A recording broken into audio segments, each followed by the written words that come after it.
We really wanted to do something that could make a bigger impact. We decided to take it up a notch and do something to help other people. We wanted to see if it was possible to make a difference halfway across the world. We finally made it to Ubud Valley, Indonesia. I'm Brooks Daroff, and this is my best friend Kenny Hayesfield. If we go this way, this will be where we're staying with my grandma. We started this nonprofit organization, and we've helped sponsor 10 students. It's nice to meet you. In Ubud, Indonesia. We are both members of CEO for Teens. CEO for Teens stands for creating educational opportunities for teenagers. That's kind of bridging the gap between their dreams and then making it become a reality. It's such a happy community for how little that they have, how hard these people are working. To think that they do that for maybe $50 or $60 a month, which 5 months of work could buy a video iPod, which is what we kind of take for granted over here. It's just amazing to see them actually using their feet and to do wood carvings and actually out in the rice fields from when the sun rises till when the sun sets. The more skills they have, the more options they have to make their lives better, which is what we're trying to provide them. So if they have English and computer skills, then that makes their lives better already. Their version of college really is only relative to maybe 10th grade over here. Well, there were 28 kids that originally applied. Some of them heard it from the radio, some heard it from around town. And then they all met at the school one day to take a standardized test. Question number 1. To see where they placed. And the director basically narrowed it down to the top 12 to 15. What are you going to do to improve your quality? And then interviewed those students at the school. The director's name was Wayan Rustiasa, and he was the happiest person I've ever met. I think he was just so overwhelmed with joy that we were 2 kids from America wanting to help out this small school in Indonesia halfway across the world. But the amount of money that we presented him with Say the computer room. blew him away in the fact that we could sponsor 10 students, or basically a full class.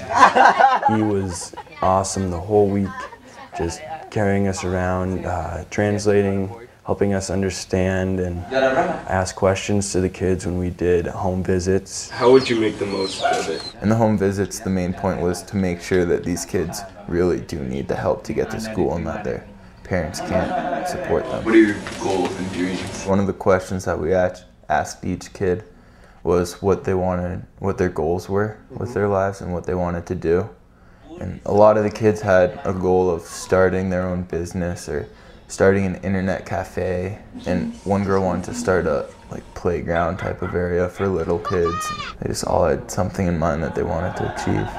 The 2 traits we were looking for in the kids basically were they had to be poor, so they actually needed the help, and they had to be really smart, so we had confidence in them. We hope that you can make the most out of the situation. And all the kids there were top 3 or 4 in their high school classes. They can't go on with their education just because they can't support it financially. 3 kids that really stuck out in my mind, besides all of them really having an impact on me, So how would you make the most out of this opportunity? was number 1, the girl who had misshaped fingers and really didn't have any fingers at all. And she had kept hiding them from us the whole interview by sitting on them or covering them with the other hand. And all of a sudden, Wayan, the director, said something in Indonesian and translated to us, like, take a look at her fingers, she doesn't have them. Look at how much this is slowing her down. And she showed us her fingers, or what used to be her fingers.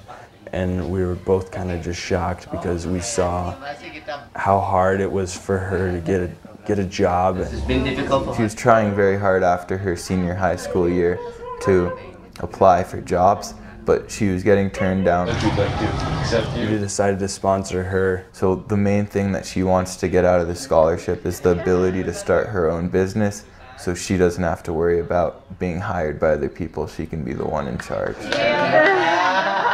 Thank you very much. Thank you. Nice to meet you. Another student that stuck out in my mind was this big kid who lived with his mom, and he just reminded me of a kid who'd hang out in the group of friends I hang out with. Really nice kid. And he was the kid that got the highest marks on the test. So this is a kid with a lot of potential, but unfortunately his father died in a war over in Indonesia, so their family had been living off a pension given to them by the government.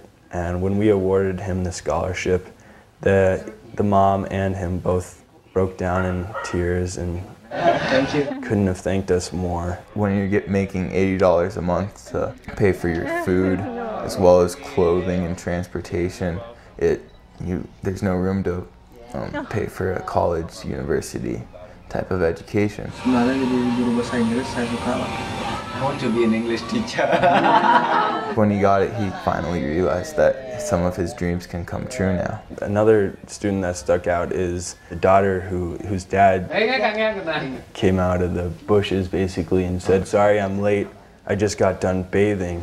And when we left, we realized he was bathing in the stream right next to the house. And he put on his best clothes, which were ripped and torn and just holes in them. And that again put into perspective how lucky we are and how hard they still work to just get that nice of clothes.